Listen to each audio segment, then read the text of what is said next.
Olá, boa noite. Estamos juntos a partir de agora em mais uma edição do Jornal da Difusora nesta segunda-feira, 10 de junho. Vamos aos destaques de hoje. Polícia Civil desarticula grupo responsável por tráfico de drogas na capital. No interior do estado, o tiroteio deixa 4 pessoas mortas. Deputados maranhenses participam de audiência sobre a reforma da Previdência. Lojistas de Caxias esperam um aumento para as vendas do Dia dos Namorados. E ainda, tradição e celebrações encerram a Festa do Divino em Alcântara.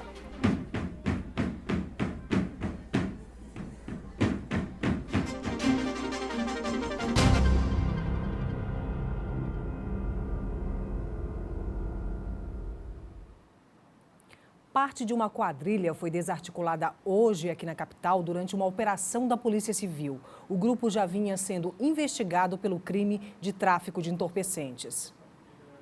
Wendel Marcel Machado Urbano. Era ele quem utilizava as 2 filhas, Daniele e Fernanda da Silva Urbano, para manter o tráfico de drogas. Em abril deste ano, as 2 irmãs já haviam sido presas pela polícia e autuadas em flagrante pelos crimes de tráfico e associação ao tráfico de drogas. A polícia também deu cumprimento a outros 2 mandados de prisão contra Carlos Evandro Viana e a namorada dele, Luana Lima Ribeiro, que também, segundo a polícia, atuava no comércio de drogas a mando do companheiro. Os contatos com as filhas e a namorada do lado de fora eram mantidos por meio de aparelhos celulares de dentro da cadeia. A gente depois, com o passar do tempo, investigando, levantando todos os dados dela, dos familiares, chegou-se então a equipe do Dr. Albert ao levantamento de um núcleo familiar traficando drogas, através de um líder dentro do presídio. Então hoje, com base naquela primeira operação em que foram presas as 2, chegamos hoje ao núcleo principal dessa quadrilha, que são esses que foram apresentados agora. Wendel Marcel cumpre pena pelo crime de roubo e Carlos Evandro já estava preso pelo tráfico de drogas. A polícia deve investigar agora o possível envolvimento de mais pessoas com a organização criminosa. A gente sabe que existe outro distribuidor dessa droga, mas ainda não foi identificado. Então estamos trabalhando aí para tentar identificá-lo.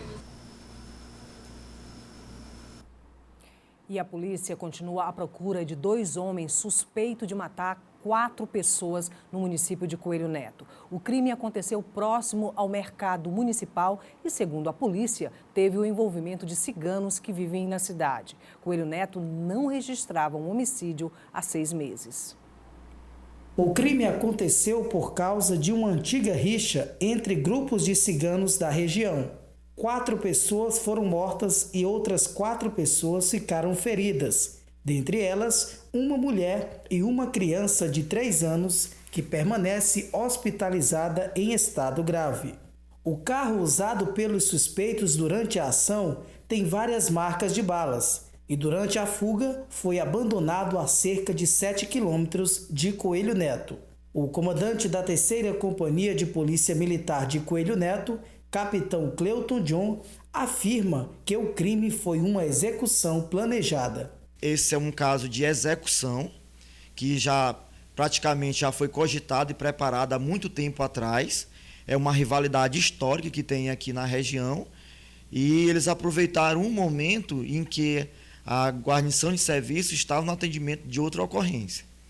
No entanto, as nossas providências, a Polícia Militar, estão sendo tomadas e a Polícia Civil, que está a par de todo o fato, também está tomando suas providências para esclarecer tudo que aconteceu nesse dia fatídico.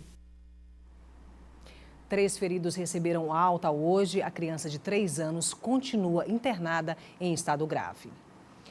A namorada de um soldado da Polícia Militar foi baleada na noite desse domingo na porta de uma agência bancária aqui na capital. O PM que estava com a vítima também se feriu com estilhaços de vidro. As portas de vidro destruídas durante a ação registrada na noite deste domingo foram substituídas por folhas de compensado. Dessa vez, as vítimas foram um policial militar que estava de folga e a namorada dele. Houve troca de tiros e o casal acabou se ferindo. Tanto o PM como a companheira foram encaminhados para um hospital da capital. Em São Luís, esse foi o 2º caso de saidinha bancária ocorrido esse ano. O primeiro foi em abril na região do centro. Para esse pesquisador em segurança pública, mesmo diante de um lucro gigantesco, as instituições financeiras ainda negligenciam a segurança dos clientes. O investimento que eles alegam fazer é muito pequeno. Portanto, existe sim ainda uma negligência muito grande por parte dos bancos, porque tecnologia disponível no mercado existe. Workshops são realizados cotidianamente apresentando essas novas tecnologias, esses novos métodos de segurança. Uma lei estadual sancionada em junho de 2017 estabelece que todas as agências bancárias aqui no Maranhão contem com vigilância armada 24 horas, inclusive aos fins de semana. Mas, de acordo com o Sindicato dos Bancários, essa determinação nunca foi cumprida pelos banqueiros aqui no estado. Instituições que tanto lucram, cumpram a legislação e ofereçam segurança nos finais de semana para o usuário que precisa sacar um dinheiro eventualmente, que está ali aos arredores do banco, enfim. Como aconteceu com o casal que foi vítima dessa vez. Um dos suspeitos de participação na ação criminosa do Banco do Brasil do Jaracati e que também foi baleado na troca de tiros foi detido no Hospital Socorrão 2. A Polícia Civil já está à frente das investigações e trabalha na tentativa de capturar o outro suspeito de envolvimento. Por conta do perigo, muitos clientes já não se arriscam em ir a uma agência bancária à noite e muito menos nos fins de semana. Tem que ser muita necessidade mesmo para o cara se arriscar numa situação dessa. Prefere evitar, né? Prefiro evitar, Muitas agências são dotadas, por exemplo, de portas giratórias e câmeras de segurança. Mas todo esse aparato tecnológico não é suficiente para conter a audácia dos criminosos. É necessário que haja uma equipe, não necessariamente um vigilante, mas uma equipe de segurança que possa, dentro da própria instituição, fazer o monitoramento para prevenir os assaltos, não só para reagir aos assaltos, mas para prevenir. Uma equipe de vigilância, um staff de segurança que seja próprio da instituição. A Secretaria de Segurança Pública informou que diligências estão sendo realizadas com o intuito de prender o segundo suspeito envolvido no ato criminoso e que os detalhes das investigações não serão divulgados para não atrapalhar o processo investigatório. Daqui a pouco, Justiça prorroga prisão preventiva de vereadores por mais 5 dias. E ainda, greve de professores em Paço do Lumiar chega ao fim após acordo judicial.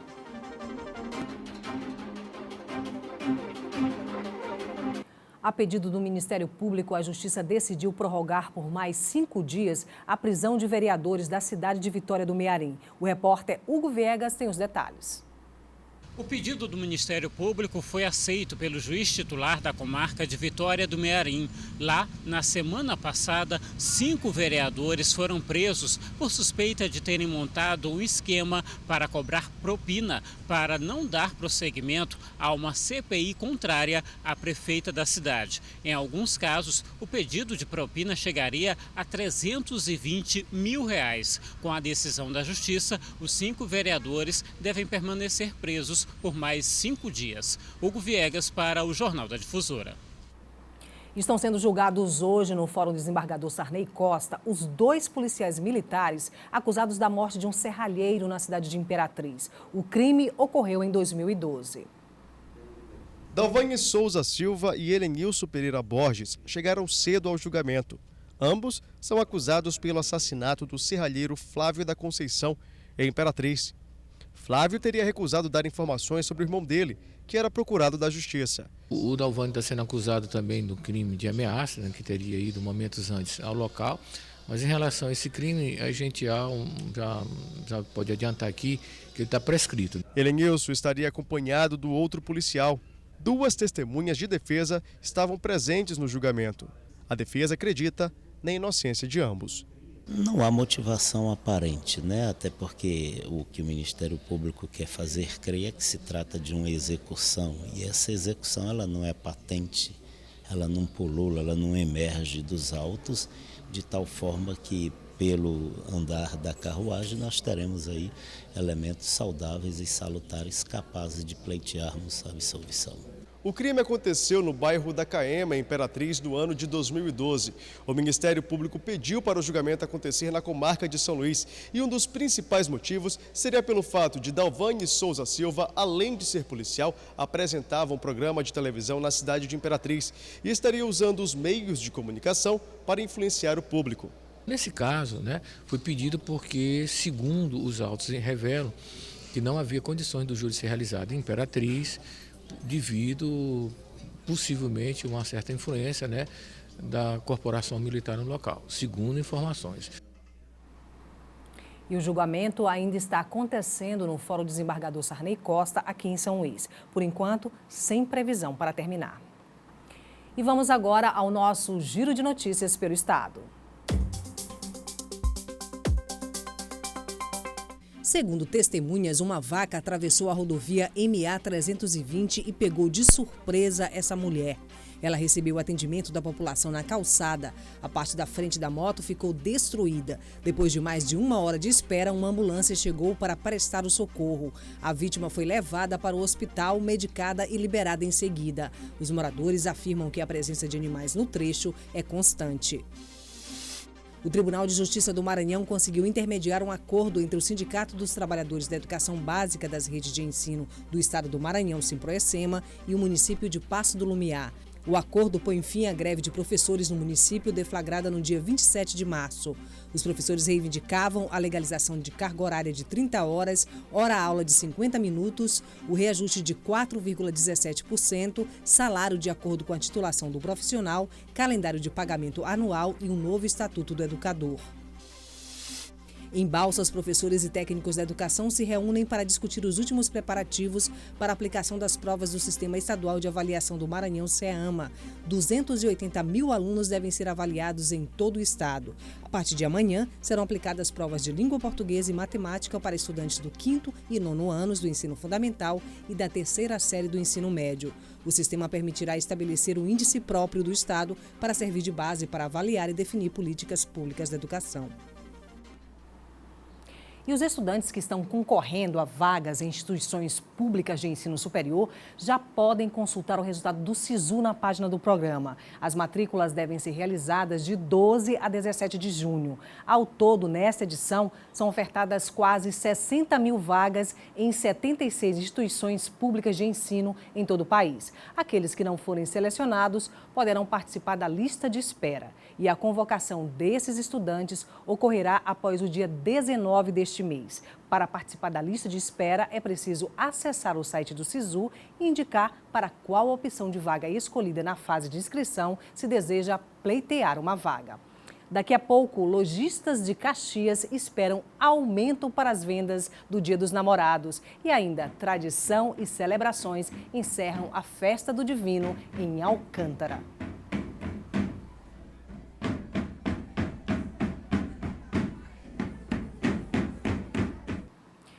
E a proposta de reforma da Previdência entrou em pauta hoje durante uma audiência pública realizada na Assembleia Legislativa do Maranhão. A audiência pública foi proposta pelo presidente da Assembleia Legislativa do Maranhão, o deputado Otelino Neto. A audiência pública, com a presença do deputado Marcelo Ramos, que preside a Comissão da Reforma da Previdência, foi para que ele pudesse ter um momento de nos ouvir, não só os agentes políticos, mas os representantes de classe, e a partir desta audiência pública ele levar esses elementos que forem coletados aqui para que a comissão tenha conhecimento. E assim, mandarmos para o Congresso Nacional a nossa mensagem de que compreendemos a necessidade da reforma da Previdência e não da destruição da Previdência Social. Junto com deputados do Maranhão, advogados e representantes da sociedade civil, o presidente da Comissão Especial da Previdência, o deputado Marcelo Ramos, do PR do Amazonas, participou do debate. Ele ainda apresentou propostas e ouviu sugestões. A responsabilidade, o cuidado dos deputados estaduais que estão participando de forma muito atenta e muito preocupado em defender os interesses do povo do Maranhão. As pessoas mais humildes e servidores públicos que precisam ter os seus direitos garantidos nessa reforma. Os políticos maranhenses levantaram questões contrárias à reforma da Previdência, como aposentadoria rural, capitalização, tempo de aposentadoria para mulheres, que passa de 60 para 62 anos, além do tempo de contribuição mínima, que antes era 15 e agora passa para 20 anos. Nós temos que também preservar os direitos previdenciários na Constituição, porque estão querendo tirar da Constituição. E temos que manter direitos básicos, como, por exemplo, o trabalhador rural, o BPC, o professor e a professora, que não devem ser atingidos por essa reforma, porque são categorias estratégicas que merecem uma atenção especial. Um relatório final foi elaborado com todas as propostas da bancada maranhense.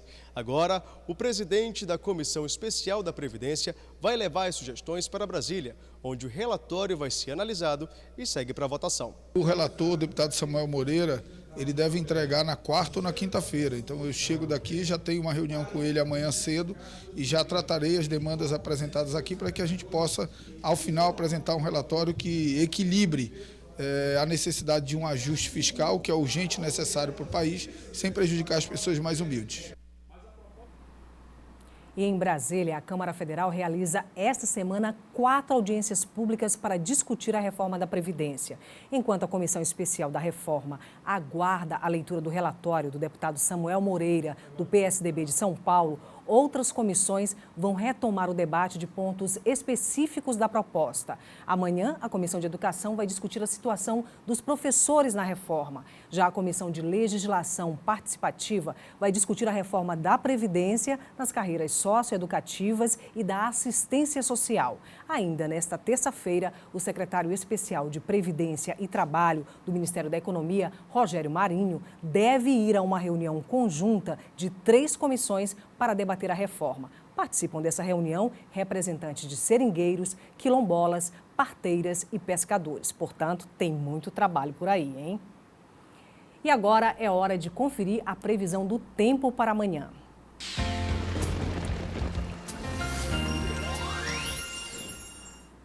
E a gente começa a previsão aqui pela capital, assim como hoje, pela tarde, que a chuva deixou o trânsito mais lento na capital, como você vê aí nas imagens. A previsão para esta terça-feira também é de pancadas de chuva à tarde e à noite. A máxima pode chegar a 32 graus e agora na região Tocantina, em Imperatriz, amanhã deve ser de sol com algumas nuvens, mas não deve chover. A mínima de 19 graus e a máxima de 34 graus. Na cidade de Coelho Neto, pode aparecer algumas nuvens amanhã, mas não chove. A máxima de 35 graus. Faltam 2 dias para a data mais romântica do ano e o comércio de Caxias já começou a receber os casais à procura de opções de presentes. A expectativa de vendas não é tão grande como as outras datas comemorativas, principalmente por ser tão próxima das festividades juninas. Mas o dia dedicado aos casais não perde o brilho. É esperado um aumento no setor de vestuário. O que é que o comércio aguarda? Aguarda um fluxo bem maior de pessoas, porque geralmente são presentes duplos, né? E hoje é um hábito, um costume, os casais também que já estão casados há vários anos também trocam presentes. E então o comércio está preparado, o comércio de Caxias está com muitos produtos, está facilitando bastante e nós aguardamos aqui todos os nossos clientes a fim de dar um melhor atendimento e poder passar o melhor presente para serem trocados entre os casais. Apesar da escolha do item ser mesmo a lembrança, pois a média de gasto esperado pelos lojistas fica em torno de R$ 80 a R$ 100 reais. Um presente é sempre bem-vindo. Assim como o Daniel, que está com a esposa visitando a cidade e cheio de planos para comemorar a data. É bom comemorar, passear com ela, levar ela para sair. Ela também gosta também, né, amor? Gosta de passear, mas é bom comemorar.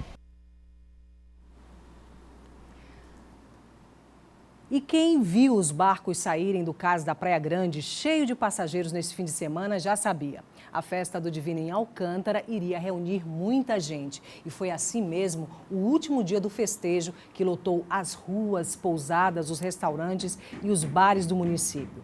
A gente encerra essa edição com imagens da tradicional Festa do Divino. Muito obrigada pela sua audiência, uma boa noite e até amanhã.